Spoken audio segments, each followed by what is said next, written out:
দর্শক বন্ধু, আমি পূজা চলে এসেছি শিলিগুড়ি ক্রিয়েটিভ ইন্ডাস্ট্রিজ এর গোডাউনে। আর আমাদের যে অফিসটা আছে এটা কিন্তু শিলিগুড়ি হায়দারপাড়া মার্কেট কমপ্লেক্সের ঠিক অপোজিট গলিতেই আছে।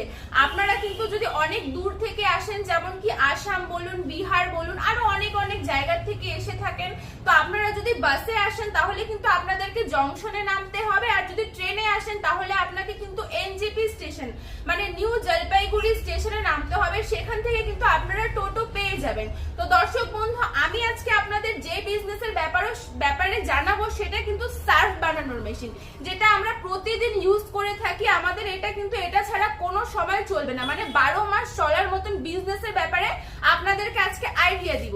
তো দর্শক বন্ধুরা আসেন, আমি আপনাকে মেশিনটা একবারে সরাসরি দেখিয়ে দিচ্ছি। তো প্রথমে আমি আপনাদেরকে যে মেশিনটা দেখাবো সেটা কিন্তু মিক্সার মেশিন। আপনারা দেখতে পাচ্ছেন এটা কিন্তু মিক্সার মেশিন। সবার প্রথম এটা দিয়ে কিন্তু কাজটা হবে, মিক্স হবে। এটাতে সমস্ত ম্যাটেরিয়ালস কিন্তু দিয়ে আপনারা মিক্স করে নিতে পারবেন।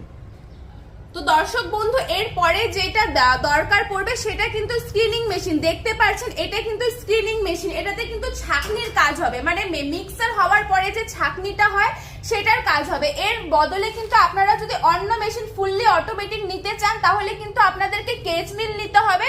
সেই মেশিনটাও আপনারা দেখতে পাচ্ছেন। এই কেজ মিল বা স্ক্রিনিং এই দুটো বদলে এই দুটার মধ্যে যে কোনো একটা মেশিন নিলেই কিন্তু আপনাদের কাজ হবে। এটা সেমি অটোমেটিক স্ক্রিনিং মেশিন আর ওইটা হচ্ছে আপনার কেজ মিল মেশিন।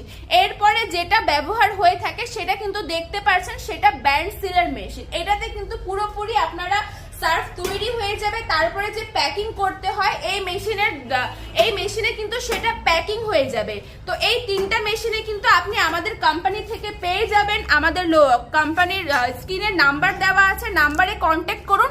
আমি আপনাকে আরো ভালো